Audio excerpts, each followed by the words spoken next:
Really, I see our role as changing the way leaders think. Leaders typically are so engrossed in the demands of running a business in the now.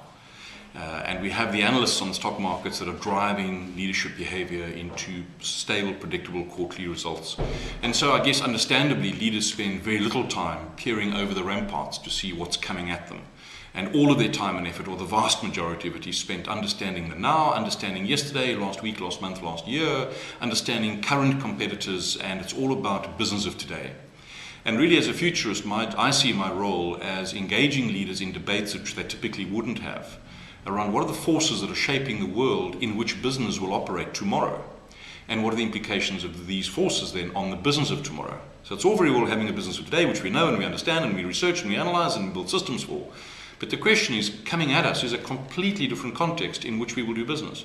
And I need to help business leaders around the world understand that context. I think there are a few forces. I mean, we talk about and we all sort of blithely accept connectivity. And in the last 10 or 15 years, the big story has been connectivity. And I don't think, and I made the point earlier, that after more than 20 years now of the internet, we're approaching finally the start line of the change that we will see, that connectivity will enable us to do or have or enjoy. So I don't think that so first of all, it's connectivity. Secondly, it's the shift of corporate power away from institutions, governments, corporations, churches, the World Bank, all of the post-Second World War institutions to organize the world. Power shifted really into the hands of the individual.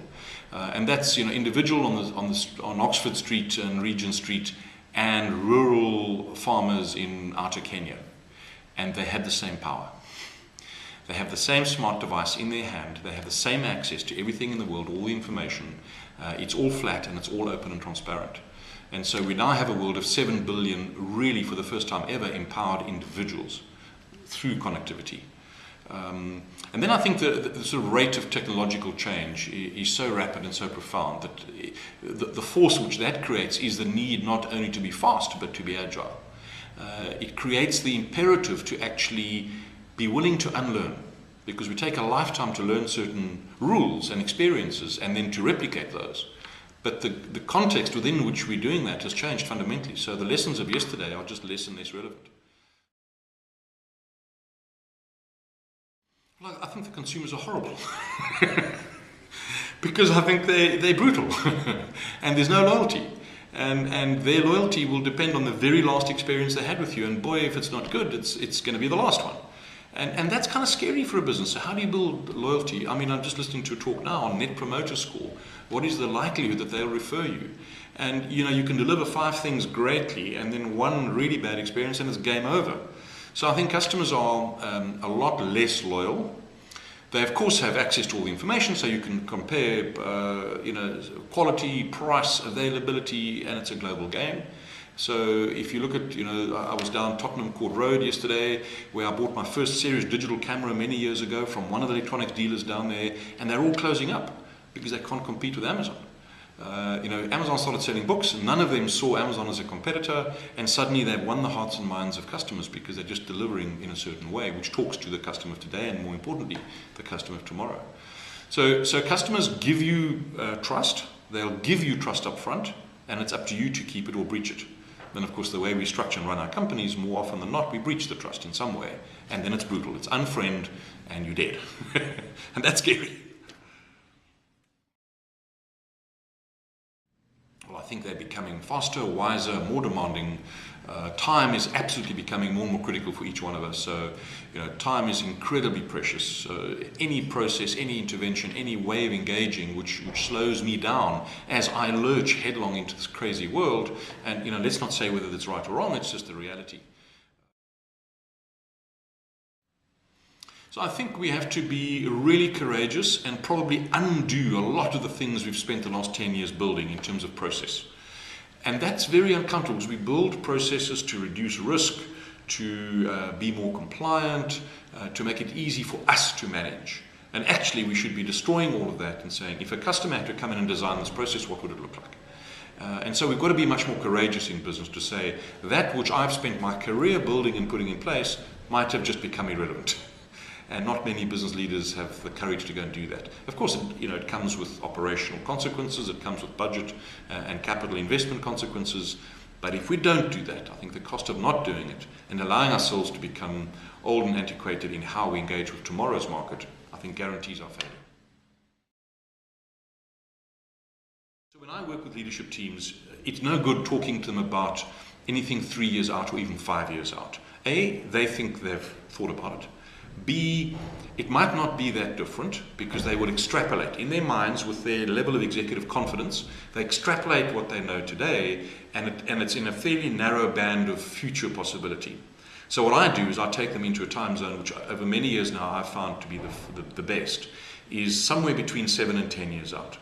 Because even the most talented, what I call talented self-believers, those sort of arrogant know-it-all types, will realize in the back of their mind that 7 years out is beginning to get quite far, and with the rate that things are changing, maybe I don't have all the answers.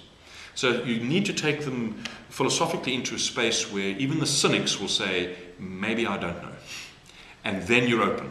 And then you can have a debate about lots of possibilities. And of course, in that time zone, it doesn't matter whether you're right or wrong. The important thing is, what's the conversation?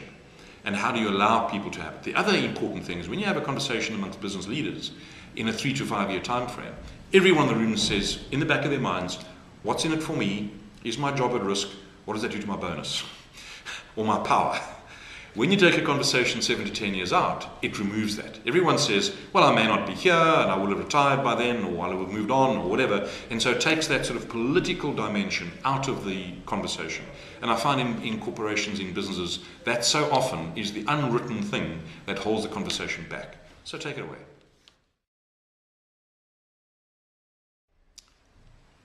A few things. Firstly, understand the future better than you understand the present, and certainly the past. SWOT analysis, for example, is great to develop a tactical short-term advantage. Be better than my current competitors, fix my weaknesses, look at today's opportunities. But for heaven's sake, don't use a SWOT analysis when you're talking about future strategy. Think about the future more almost than you think about the present. Understand the context for doing business in the world of tomorrow. Who will our customers be? How will they be behaving? Why will they be behaving that way? What will they pay a premium for? What will be abundant in the world of tomorrow? Because no one pays you good money for abundance, but what will be scarce? And in a world that's fast and furious and overloaded with data, no one pays money for all of that stuff. But use the data intelligently, smartly, to deliver customized, bespoke solutions for me, ethically and authentically. Not just to get more share of my wallet, but in more of a symbiotic partnership relationship with your customers. I think these are the things that businesses really need to get their head around, is what drives and shapes the marketplace of the future. And then what would you choose to be in that? But then have the capability of undoing what you've already built because it is inappropriate for that world.